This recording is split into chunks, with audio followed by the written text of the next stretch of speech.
Hello जी, कैसे हो आप सब। उम्मीद करते हैं आप लोग काफ़ी अच्छे होंगे, स्वस्थ होंगे और मस्त होंगे और वीडियो देख रहे होंगे। तो आप बताइए फटाफट कमेंट करके आपको पिछला वीडियो कैसा लगा था। आज हम आपके बीच कुछ बहुत ही महत्वपूर्ण क्वेश्चन प्रीपोजिशन का लेकर के आए हैं, जो कि इंटरमीडिएट की परीक्षा के दृष्टिकोण से, competitive examination point of view से बहुत महत्वपूर्ण है। इसलिए आप वीडियो को अंत तक देखिएगा और यदि वीडियो आपको अच्छा लगता है तो लाइक और शेयर करना ना भूलिएगा। और हाँ, फटाफट आप जो है वह कमेंट करके मुझे ये बताते रहिएगा कि आप में से कौन लोग हमारे वीडियो को एंजॉय कर रहे हैं। तो आइए इस बहुत ही महत्वपूर्ण मैराथन सीरीज का जो पहला क्वेश्चन है वो काफ़ी वीवीआई है और उसी के साथ शुरुआत कर रहे हैं। तो आप रेडी हो गए? तो आइए मेरे साथ चलते हैं इस मैराथन में हम लोग। तो सबसे पहला देखिए क्वेश्चन जो हमारा आज के प्रिपरेशन का है वो है आई लिव डैश हल्सी। बात करेंगे हल्सी की, तो एक छोटा सा गांव का नाम है हल्सी और हम बात करते हैं यहाँ पे लिव का मतलब होता है रहना। अगर हम मान लिया जाए कि छोटे से गांव में रहते हैं तो वहाँ पे हम एट का प्रयोग करेंगे और बड़े से शहर में रहते हैं तो वहाँ पर हम लोग किसका प्रयोग करेंगे? इन का प्रयोग करेंगे। यानी बड़े शहर में, बिग सिटी में रहते हैं तो हम लोग इनका प्रयोग करेंगे और अगर हम स्मॉल विलेज में रहते हैं तो हम लोग एट का प्रयोग करेंगे। तो इस प्रकार से इस प्रश्न का बिल्कुल राइट आंसर हो जाएगा ऑप्शन नंबर ए, एट। अगले क्वेश्चन की तरफ चलें। क्वेश्चन है सी लिव्स डैश पटना। बात करेंगे इस क्वेश्चन की, ये बड़ा शहर है तो बड़े शहरों के पहले आमूमन हम लोग जो है वह इन प्रीपोजिशन का प्रयोग करते हैं। यानी इस प्रश्न का बिल्कुल राइट आंसर हो जाएगा ऑप्शन नंबर बी। दोस्तों अगले प्रश्न की तरफ मुखातिब होते हैं। ही केम हेयर डैश 6 o'clock। बात करेंगे 6 o'clock की। घड़ी का पक्का समय है और घड़ी के पक्के समय के पहले हम लोग एट प्रीपोजिशन का प्रयोग करते हैं। जब कभी भी हम लोग घड़ी का पक्का समय देखें तो घड़ी के पक्के समय के पहले, घड़ी के पक्के समय के पहले कौन सा प्रीपोजिशन करना है? तो घड़ी के पक्के समय के पहले जो है हम लोग एट प्रीपोजिशन करेंगे। ऑप्शन ए बिल्कुल करेक्ट है। अगले क्वेश्चन की तरफ चलते हैं। The frog fail dash the well. Frog मतलब मेढक कुएं में कूद गया, गिर गया। तो जब कोई कहीं मोशन के साथ किसी सीमा रेखा में प्रवेश करता है, सीमा रेखा को तोड़ते हुए इन करता है मोशन के साथ, तो उस परिस्थिति में हम लोग इनटू प्रीपोजिशन का क्या करते हैं? प्रयोग करते हैं। तो इस प्रश्न का बिल्कुल राइट आंसर हो जाएगा option number A, the frog fail into the well, मतलब मेढक जो है वह कुएं में गिर गया। अगले क्वेश्चन की तरफ चलें। क्वेश्चन है the robber Brock dash my house. बात करेंगे इस क्वेश्चन की भाई, तो जो डकैत होते हैं वो जबरदस्ती घुस जाते हैं घर में, कह के तो आते नहीं हैं। तो एक फ्रेज हमारा होता है ब्रेक इनटू। ब्रेक इनटू का मतलब होता है जबरदस्ती घुसना। चोर बाबू तो भाई जबरदस्ती ही घुसेंगे, निमंत्रण देके तो आएंगे नहीं। तो यहाँ पर हमारा the thief broke into subject plus V2 plus object है, ये सिंपल पास्ट टेंस है। मेरे घर में घुस गए, जबरदस्ती घुस गए भाई, तो यहाँ पे राइट आंसर क्या हो जाएगा? इनटू। ऑप्शन बी बिल्कुल करेक्ट है। अगले प्रश्न की तरफ चलें। क्वेश्चन है divide the sweets dash students. विद्यार्थियों के बीच में मिठाइयों को क्या करो भाई? बांट दो। विद्यार्थी खाएगा, शिक्षक दिवस आने वाला है ना। तो जब हम लोग बात करेंगे यहाँ पे स्टूडेंट्स की तो ये प्लूरल है और प्लूरल की बात करेंगे तो मोर देन वन होगा। तो जब कभी भी दो से अधिक के बीच की बात करनी हो, तो दो से अधिक के बीच की बात करनी हो तो हम लोग किस प्रीपोजिशन का प्रयोग करेंगे? एमंग का प्रयोग करेंगे। दो से अधिक के बीच। हाँ, अगर कोई रेसिप्रोकल रिलेशन हो, म्यूचुअल रिलेशन हो, तो वहाँ पर हम लोग दो के लिए भी एमंग का प्रयोग करते हैं। लेकिन फिलहाल अगर हम लोग बात करेंगे यहाँ पे तो राइट आंसर हो जाएगा एमंग, ऑप्शन नंबर बी। अगले प्रश्न की तरफ चलें। क्वेश्चन है he was sitting dash the tree. वह पेड़ के नीचे बैठा हुआ है। देखिए ये पेड़ है और जब कभी भी कोई पेड़ के नीचे बैठता है, कोई इंसान अगर पेड़ के नीचे बैठा हुआ तो ये पेड़ से कवर्ड है भाई। तो जब वो पेड़ से कवर्ड है, पेड़ उसको घेरे हुए है इस तरीके से, तो वहां पर हम लोग किसका प्रयोग करेंगे? अंडर। जब कोई किसी के नीचे हो और जिसके नीचे हो उससे कवर्ड हो तो वहां पर हम लोग अंडर प्रीपोजिशन का प्रयोग करेंगे। यानी ऑप्शन बी बिल्कुल सही जवाब है। अगले प्रश्न की तरफ चलो शिकारी। We can not live dash water. भाई पानी के बिना कोई कैसे जिंदा रह सकता है? तो पानी के बिना हम लोग जिंदा नहीं रह सकते। कैन नॉट लिव, हम लोग नहीं रह सकते सकते। किसके बिना भाई? तो पानी के बिना। और के बिना का अंग्रेजी क्या होता है? विदाउट, यानी ऑप्शन डी बिल्कुल सही जवाब है। पानी के बिना हम लोग नहीं रह सकते। चलते हैं अगले प्रश्न की ओर। There is a bridge dash the river. अब ब्रिज है भाई, नदी के ऊपर होगा। और नदी के ऊपर जब ब्रिज रहता है तो नदी के ऊपर जब ब्रिज रहता है तो नदी को दोनों तरफ से क्या किए हुए रहता है? घेरे हुए रहता है। तो हम लोगों ने कंसेप्ट पढ़ा है कि जब कोई किसी के ऊपर हो और जिसके ऊपर है उसको दोनों तरफ से क्या किए हो? घेरे हुए हो, तो उस परिस्थिति में हम लोग ओवर प्रीपोजिशन का प्रयोग करेंगे, यानी ऑप्शन बी हमारा बिल्कुल सही जवाब है। बात करेंगे अगले प्रश्न की।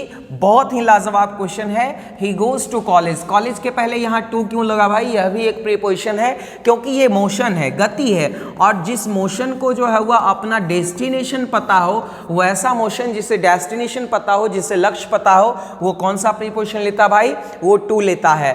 डैश ट्रेन, वह जो कॉलेज है वो ट्रेन से जाता है। तो यात्रा के साधन जो आपको सीमा रेखा में रख करके यात्रा कराए, तो हम लोगों ने बताया था कि देखिए हम लोग नॉर्मली यूज करते हैं बाय ट्रेन, बाय बस। बहुत ही महत्वपूर्ण क्वेश्चन है, ये सब सारा इंपॉर्टेंट है एग्जामिनेशन पॉइंट ऑफ व्यू से। तो यहाँ पे राइट आंसर हो जाएगा ऑप्शन ए। दोस्तों अगर आपको वीडियो अच्छा लग रहा है तो आप फटाफट लाइक कीजिए, ताकि आपके लाइक से हमारा मनोबल बढ़े और इसी तरह से हम रोज अच्छे अच्छे वीडियो और अच्छे अच्छे क्वेश्चनों का जो है वह संकलन आपके बीच लेकर के आए, ताकि आपको एग्जामिनेशन में काफ़ी मदद मिल सके। चलते हैं अगले क्वेश्चन की तरफ। क्वेश्चन है the dog spring dash the table. कुत्ता जो है वह टेबल पर छलांग लगाए। तो भाई जब कुत्ता महाराज जी हैं तो पहले ये ऊपर की ओर जाएंगे और फिर कहीं रखाएंगे। तो जब कोई ऊपर उठ करके कहीं रखाता है तो वहाँ पे सबसे पहले चूंकि ऊपर उठा तो अप, और रखा गया तो वहाँ पे ऑन। तो कौन सा प्रीपोजिशन लग जाएगा भाई? अपॉन। देखिए अपॉन कहाँ है जी? फटाफट बताइए कमेंट करके। ऑप्शन नंबर बी में, यानी इस प्रश्न का राइट आंसर क्या हो जाएगा भाई? Option number B. अगले क्वेश्चन की तरफ देखिए। अगला क्वेश्चन आप लोग फटाफट बताइए। Aeroplane is flying dash the cloud. Cloud मतलब क्या होता है भाई? बादल। क्लाउड मतलब क्या होता है? बादल, है ना। और बादल के ऊपर क्या उड़ रहा है? एरोप्लेन उड़ रहा है। अब बादल के ऊपर एरोप्लेन उड़ रहा है, तो जब कोई किसी के ऊपर हो और जिसके ऊपर हो उसके संपर्क में ना हो, तो वहां पे हम लोग कौन प्रीपोजिशन का प्रयोग करते हैं? एवव का प्रयोग करते हैं। तो यहां पर हमारा एवव कहां है भाई? फटाफट देख लेते हैं। ऑप्शन नंबर डी में, यानी इस प्रश्न का राइट आंसर हो जाएगा ऑप्शन नंबर डी। अगले प्रश्न की बात करें। The boy was beaten. ये आपका पैसिव केस है। कौन सा केस है भाई? पैसिव केस है ना। तो पैसिव केस में हम लोग जो है वह सब्जेक्ट के पहले क्या लगा देते हैं? बाई लगा देते हैं। क्योंकि ये पैसिव केस जो होता है ना वो ऑब्जेक्ट एक्ट होता है। तो यहाँ पे ऑब्जेक्ट एक्ट है, तो यहाँ पे क्या लग जाएगा? बाई लग जाएगा भाई। The boy was beaten by the teacher, यानी लड़का जो है वह शिक्षक के द्वारा पीटा गया था। तो इस प्रश्न का राइट आंसर क्या हो जाएगा भाई? बाई। क्यों पीटा गया होगा? कुछ शरारत किया होगा भाई। अगले प्रश्न की तरफ चलते हैं। क्वेश्चन है apples are sold dash the kilo. यहाँ पर देखिए क्या है कि सेव जो है वह किलो के भाव से बेचे जा रहे हैं। तो किस भाव से बेचे जा रहे हैं? किलो के भाव से। तो नॉर्मली हम लोग यहाँ पे किस प्रीपोजिशन का प्रयोग करेंगे? बाई का प्रयोग करेंगे, क्योंकि रेट बताया जा रहा है, दर बताया जा रहा है। तो यहाँ पर हम लोग जो है वह कि बाई का प्रयोग करेंगे कि किलो के भाव से जो है वह बेचा जा रहा है। तो बाई। चलते हम लोग अगले प्रश्न की ओर। हमारा अगला प्रश्न है he is suffering dash fever. वह बुखार से पीड़ित है। भाई सफर मतलब होता है पीड़ित होना, और कोई किसी से पीड़ित है। हम लोग देखिए यहाँ पे SUFFER सफर फ्रॉम समथिंग। ये इसका कंसेप्ट होता है कि अगर आप किसी चीज़ से, बुखार से या किसी चीज़ से आप पीड़ित हो भाई, कब्ज से भी पीड़ित हो, तो उस परिस्थिति में हम लोग किसका प्रयोग करेंगे? फ्रॉम का प्रयोग करेंगे, यानी ऑप्शन नंबर बी बिल्कुल मेरा सही जवाब है। अगले प्रश्न की तरफ चलते हैं। क्वेश्चन है he died dash wound. Wound का मतलब क्या होता है भाई? घाव या जख्म होता है। अब बात करेंगे इस प्रश्न से रिलेटेड कंसेप्ट की। तो जब कोई ओवर ईटिंग से मर जाए, ओवर ईटिंग का मतलब क्या होता है भाई? अधिक खाने से मर जाए। ओवर ईटिंग का मतलब क्या होता है? अधिक खाने से मर जाए। ओवर ड्रिंकिंग, अधिक पीने से मर जाए, या कोई जख्म से मर जाए, तो उस परिस्थिति में हम लोग वहां पे कौन सा प्रीपोजिशन का प्रयोग करेंगे भाई? फ्रॉम का प्रयोग करेंगे। देखिए फ्रॉम कहाँ है? ऑप्शन नंबर बी बिल्कुल सही जवाब है। कि ओवर ईटिंग से मरने वाला, ओवर ड्रिंकिंग से मरने वाला, वुंड से मरने वाला अगर कोई भी व्यक्ति हो तो वहां पर हम लोग फ्रॉम प्रीपोजिशन का क्या करेंगे, प्रयोग करेंगे। चलते हैं दोस्त अगले प्रश्न की ओर। हमारा अगला क्वेश्चन है he died dash his country. देखिए अगर कोई अपने देश के लिए मर जा रहा है, किसके लिए मर जा रहा है भाई, देश के लिए मर जा रहा है ना। यहाँ पे कंसेप्ट होता है डाइड फॉर हिज कंट्री। अगर आप अपने देश के लिए मर जा रहे हो तो यहाँ पे किसका प्रयोग करेंगे, फॉर प्रीपोजिशन का प्रयोग करेंगे। यानी इस प्रश्न का बिल्कुल सही जवाब हमारा हो जाएगा ऑप्शन नंबर बी। चलते हम लोग अगले प्रश्न की ओर। हमारा अगला प्रश्न बहुत शानदार है भाई, he died dash battle. Battle का मतलब क्या होता है भाई, युद्ध, झगड़ा, लड़ाई। युद्ध, झगड़ा, लड़ाई होता है ना, लड़ाई। बैटल का मतलब क्या होता है, लड़ाई, ठीक है ना। ही डाइड डैश बैटल, वह लड़ाई में मारा गया। तो जब कोई युद्ध के मैदान में मारा जाता है, लड़ाई में मारा जाता है, तो वहां पर किस प्रीपोजिशन का प्रयोग करते हैं, वहां पे हम लोग इन प्रीपोजिशन का प्रयोग करते हैं। यानी ऑप्शन नंबर ए बिल्कुल सही जवाब है। अगले प्रश्न की तरफ चलते हैं। क्वेश्चन है what is the cause dash murder. बात करेंगे काउज की भाई। तो देखिए काउज के साथ दो प्रीपोजिशन लगता है, लेकिन मोस्ट कॉमन प्रीपोजिशन जो है हमारा ऑफ, काउज ऑफ समथिंग। अगर आप जो है, काउज का मतलब क्या होता है भाई, कारण, वजह, परिणाम। क्या होता है भाई, कारण, वजह और परिणाम होता है। तो काउज ऑफ समथिंग किसी चीज का कारण होता है भाई। तो मर्डर का जो है वह क्या होगा, कोई ना कोई कारण होगा। तो यहाँ पे राइट आंसर क्या हो जाएगा, ऑप्शन नंबर ए यानी ऑफ प्रीपोजिशन। अगले प्रश्न को लेते हैं, बहुत मस्त रहने वाला भाई। Varsha is confident that is success. यहाँ पे बात करेंगे, कॉन्फिडेंट का मतलब होता है आश्वस्त होना, निश्चिंत होना, विश्वस्त होना। एकदम भाई हमको पूरा विश्वास है, लबालब है कि भाई हम पास कर जाएंगे, हमको अपनी सफलता पे भरोसा है।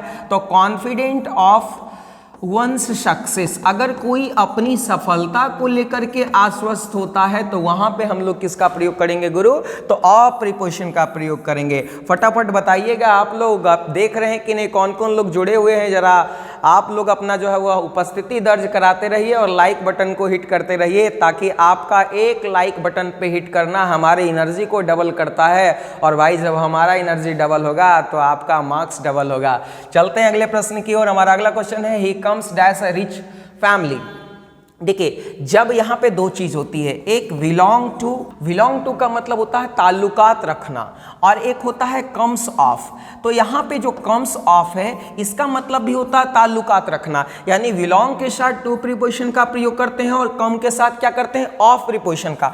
और दोनों जो है ना गुरु, दोनों जो है वह ओरिजिन को दर्शा रहा है। किसको दर्शा रहा है, ओरिजिन को दर्शा रहा है, आपके उत्पत्ति को दर्शा रहा है, आपके स्टेटस को दर्शा रहा है। तो यहाँ पर हमारा कम्स के साथ क्या लगेगा गुरु, ऑफ लगेगा। He comes of A rich family का मतलब होता है वह धनी परिवार से ताल्लुकात रखता है या वह धनी परिवार से आता है। ऑप्शन ए बिल्कुल करेक्ट हो जाएगा।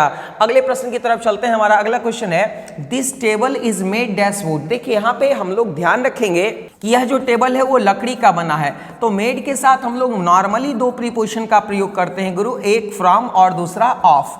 तो फ्रॉम का प्रयोग कब करेंगे और ऑफ का प्रयोग कब करेंगे, जब जो है वह निर्माता वस्तु के गुण को खो देता है। यानी यहाँ पे नए गुण वाले कह सकते हैं, नए गुण वाले पदार्थ जब बन जाते हैं तो वहां पे फ्रॉम लगाएंगे। और निर्माता वस्तु के गुण को अगर कायम रखता है, निर्माता वस्तु के गुण को कायम रखता है। जैसे मान लिया जाए कि अब इस प्रश्न को ही देख लेते हैं कि this table is made dash would. यह टेबल लकड़ी का बना, भाई लकड़ी का बना है तो अभी भी ये लकड़ी का है ना, इसमें लकड़ी का गुण है। तो यानी ये निर्माता वस्तु के गुण को बरकरार रख रहा है। तो इस परिस्थिति में हम लोग कौन सा प्रीपोजिशन का चयन करेंगे, ऑफ प्रीपोजिशन का चयन करेंगे, जो कि ऑप्शन नंबर ए में विराजमान है। तो यहाँ पर राइट आंसर क्या हो जाएगा, ऑप्शन नंबर ए। चलते हैं अगले प्रश्न की ओर। हमारा अगला प्रश्न है the old man fail dash the ladder. बूढ़ा आदमी है भाई, सीढ़ी पे चढ़ने में फिसल गया होगा। तो जब कोई कहीं से गिर जाता है तो यहाँ पर देखिए हम लोग दो तीन प्रीपोजिशन लगा सकते हैं। फेल फ्रॉम का मतलब भी होता है नीचे गिर जाना। क्या होता है बाबू, नीचे गिरना होता है। फेल ऑफ भी लगा सकते हैं भाई, फेल ऑफ का मतलब भी होता है नीचे गिर जाना, फिसल जाना। और फेल डाउन भी हम लोग लिख सकते हैं गुरु, फेल डाउन का मतलब भी होता है फिसल जाना, नीचे गिर जाना। तो यहाँ पर देखिए ये तीनों बिल्कुल करेक्ट है और तीनों जो है वह बहुत ही इंपॉर्टेंट है, इसलिए इसको ध्यान में रखेंगे। तो यहाँ पे हमारा ऑप्शन के हिसाब से बिल्कुल बी नंबर करेक्ट हो जाएगा, यानी फ्रॉम हो जाएगा। अगले प्रश्न की तरफ चलते हैं। बहुत ही मजेदार सेशन रहने वाला भाई, अंत तक जुड़े रहिए और अपने जो है वह दोस्तों को भी शेयर करते रहिए। He writes dash a pen. बात करेंगे इस प्रश्न से रिलेटेड कंसेप्ट की, तो देखिए यहाँ पे राइट है, और अगर आप किसी चीज से लिख रहे हैं राइट विद अ पेन और पेंसिल, अगर आप कोई पेन या पेंसिल से लिख रहे हैं बॉस, तो वहां पर विथ का प्रयोग करेंगे, और यदि आप इंक में लिख रहे हैं तो वहां पे किसका प्रयोग करेंगे गुरु? इन का। किसका प्रयोग करना है? इन का। तो यहां पर देखिए क्या है, पेन है, आ पेन, यानी यहां पे राइट आंसर हो जाएगा आपका क्या? राइट आंसर हो जाएगा ऑप्शन नंबर बी, यानी विथ हो जाएगा। आप अगर कलम से लिखते हैं तो विथ का प्रयोग, और इंक से लिखते हैं तो वहां पे किसका प्रयोग करेंगे गुरु? इन का।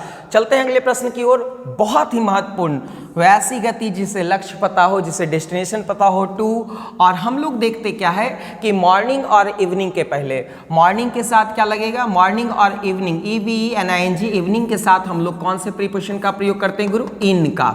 तो मॉर्निंग और इवनिंग के साथ कौन सा प्रीपोजिशन करते हैं? इन का। और डॉन और डस्क के साथ कौन सा प्रीपोजिशन का प्रयोग करते हैं भाई? डॉन और डस्क के साथ एट का प्रयोग करते हैं। नून और नाइट के साथ भी किसका प्रयोग करते हैं गुरु?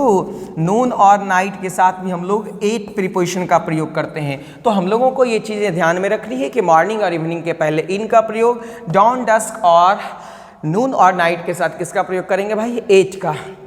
तो चलते हम लोग अगले प्रश्न की ओर। हमारा अगला प्रश्न कहता है, he was junior dash all his friends. बात करेंगे इस सबसे रिलेटेड। जूनियर का मतलब होता है कनिए।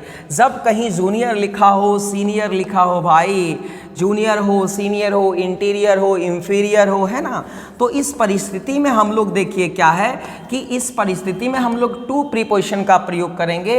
यहाँ पे अगर कोई किसी से जूनियर हो, सीनियर हो, तो वहाँ पे हम लोग जो है वो टू प्रीपोजिशन का क्या करेंगे बॉस? प्रयोग करेंगे। तो इस प्रश्न का राइट आंसर क्या है शिकारियों, फटाफट बताओ। तो इस प्रश्न का राइट आंसर हो जाएगा ऑप्शन नंबर बी, यानी टू। अगले प्रश्न की तरफ चलते हैं। क्वेश्चन बहुत ही मजेदार रहने वाला है, पूरा का पूरा सेशन भाई। Her mother invited me dash dinner.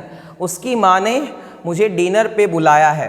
ठीक है, एक आप लोग सुने होंगे, बहुत ही फेमस गाना है कि शायद मेरी शादी का ख्याल दिल में आया है, इसीलिए मम्मी ने तेरी मुझे चाय पे बुलाया है। यानी यहाँ पे इनवाइट किया जा रहा है भाई, कहाँ? डिनर पे, रात के खाने पे इनवाइट किया जा रहा है।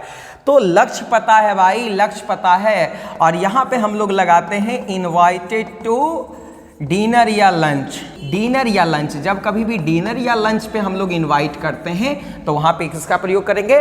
टू प्रीपोजिशन का, यानी ऑप्शन नंबर बी बिल्कुल सही जवाब होगा। चलते हैं अगले प्रश्न की ओर। हमारा अगला प्रश्न है, he is going dash Patna.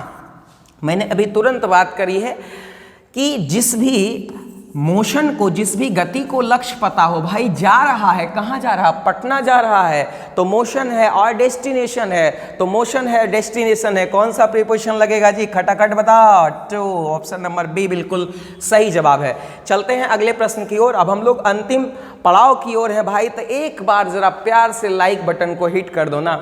I was agreed her for marriage. मैं उसके साथ शादी को क्या हो गया? सहमत हो गया था। अब देखिए यहाँ पे क्या है, बात करेंगे इस क्वेश्चन से रिलेटेड कंसेप्ट की। एग्री के साथ दो तरह का प्रीपोजिशन लगता है। एट समथिंग, अगर आप किसी के प्रपोजल पे या किसी चीज पे आप सहमत हो गए हैं तो वहां पे एट का प्रयोग होगा, और अगर आप किसी व्यक्ति विशेष से सहमत हैं तो वहां पर आप लोग किसका प्रयोग करेंगे भाई? विद का प्रयोग करेंगे। तो यहाँ पे हर जो है वह क्या है? व्यक्ति सूचक शब्द है, पर्सन को इंडिकेट कर रहा है। तो इस परिस्थिति में हमारा राइट आंसर हो जाएगा ऑप्शन नंबर डी, यानी विद। चलते हम लोग अगले प्रश्न की ओर। हमारा अगला प्रश्न है, ही राइट्स डैश इंक। हमने अभी बात किया था कि राइट्स अगर रहे गुरु, तो राइट के साथ हम लोग क्या लिखते हैं कि अगर हम लोग पेन के साथ लिखते हैं तो वहाँ पे विद का प्रयोग करेंगे, और इंक में लिखते हैं तो हम लोग किसका प्रयोग करेंगे? इन का प्रयोग करेंगे। तो यहाँ पे हमारा इंक है, तो इस प्रश्न का जो राइट आंसर हो जाएगा ऑप्शन नंबर सी, यानी इन।